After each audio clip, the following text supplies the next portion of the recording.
We've just come back from a really successful race weekend in Baku, and I brought back with me a lesson, an insight that will help you perform better.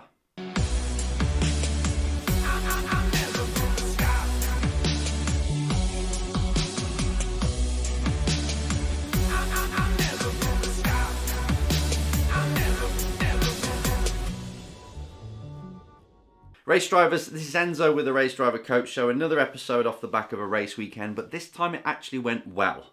If you've been following Behrman's progress this season, you could see that he had the speed, he's qualifying up the front, but we never brought it home. We're coming back with hardly any points, so it really didn't start his championship campaign until this round, which is round 4, in Baku, when he pretty much swept the board. Now, it's easy for us to obviously take race weekends that don't go to plan, and we can take many lessons from it. But this one had a huge lesson, and it was on Friday in qualifying when he hit the wall and bent the suspension, which meant his steering was all out and the car was out of sync and crabbing down the straight. Not optimal, because then you don't even know if the rear's going to give up. You're driving a car where the wheel's not pointing straight, and you're going into a corner, it's all off. All the corner weights are all over the place. It's not even great down the straight, to be fair, because it's crabbing. Not ideal. Especially on a track where the lap times are going to be close. But something interesting happened. He was over the radio saying, there's no chance I'm going to beat the lap I've already done. You know, I'm P12 or 11 or 12 or 13 he was at the time. He's like, guys, I'm so sorry, I've hit the wall and there's no way I can improve. The car's completely, it's damaged. And they convinced him to stay out. He said, just drive clean and you never know. Just keep going. And, saying that to a driver, the rear can give way. So it's a bit of a risk, but you're like, okay, just try. So it's like, okay, well, I'm not in the top 10 anyway, so I've got no points pretty much. Reverse grid's out of my reach, so I might as well just throw caution to the wind and just go for it. Even if I crash, it doesn't really matter because I'm not going to improve anyway. And that alone is the lesson I want to speak to you about today. What did he do when he did this? Just think about that. He removed all consequence and he allowed himself to just drive the wheels off that car. Nearly drove the wheels off the car in a different way, ended up in the wall, but he did. He drove as hard as he could. Every single corner, he was trying to stay alive as well at the same time. He said it was the scariest lap of his life because you're just throwing the whole kitchen sink at the lap. What happens then when you do that is you remove the performance blockers. You remove these false limits that you've got. So say if you were qualifying in a track that's got walls all around and there's 10% of you still thinking about, I don't want to hit the wall, what's going to happen to your driving? You're going to have a limit.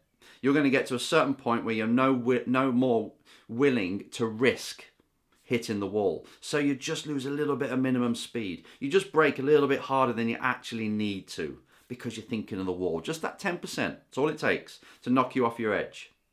But when you remove that fear, when you just let yourself go for it, what happens is you can end up in the wall, but very often you will see a driver and they'll reach another level.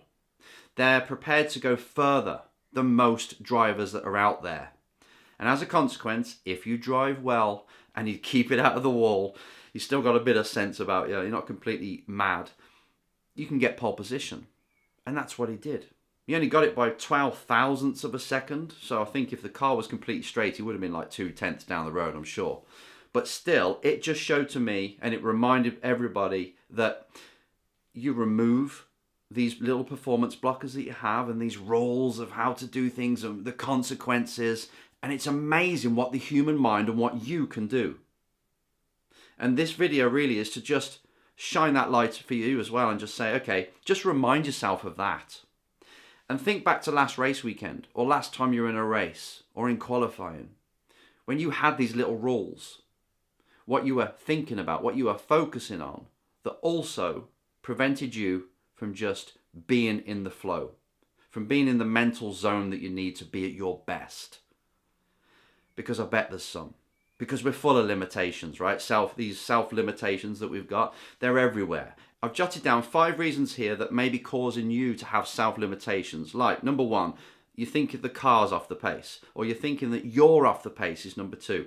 Number 3, listening to other people about what is possible. So maybe they say overtaking's not possible, or there's a certain line through this corner, it's the only line. So they put like kind of limitations and rules of what is possible in the car.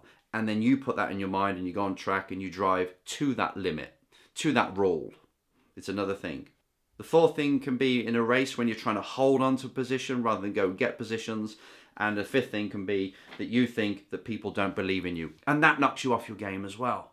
So you can just imagine, right, if you believe the car is not quick enough to win, you believe that I don't think I am, or someone's told you something that puts like a limitation, a governor on your mind, or you're trying to hold on to a position or anything like that, these are the things that stop drivers fully letting loose on track and just being themselves. I said it before, right, with the Bruce Lee saying, express yourself. If I want to kick, I'll kick. It will kick. It will punch. A race driver has to be the same. So I want to really give you some practical advice about this. And the first thing you can do is retrospectively look back at your last performance, especially if you held yourself back.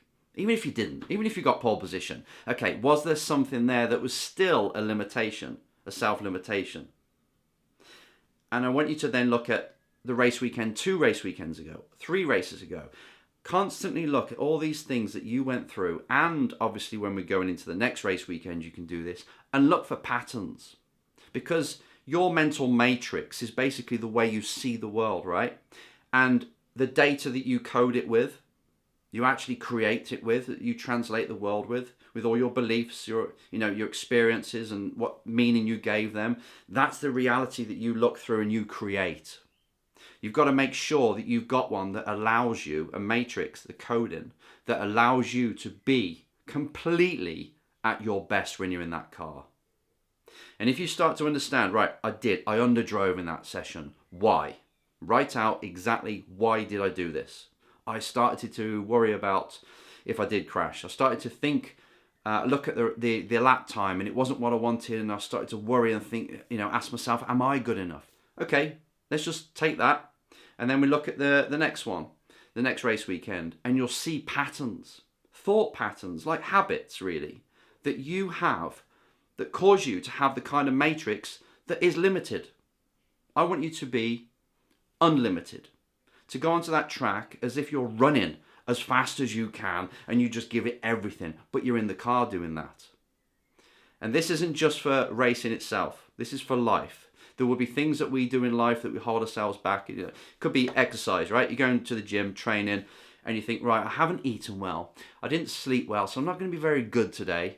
Perfect. You just put another limitation in place. So you're giving yourself permission to not be at 100%. Like David Goggins said, when you're 40% done physically, like you really think you are, you've got another 60. It's the brain telling you that you're done. It's not true. This is the same for you whether you're driving. This is the same for you whether you're an entrepreneur or anything else. I want you to start to expose these things, these points of data that you have in your mind, beliefs that you have in your mind that create a mindset that prevents you from being at your best.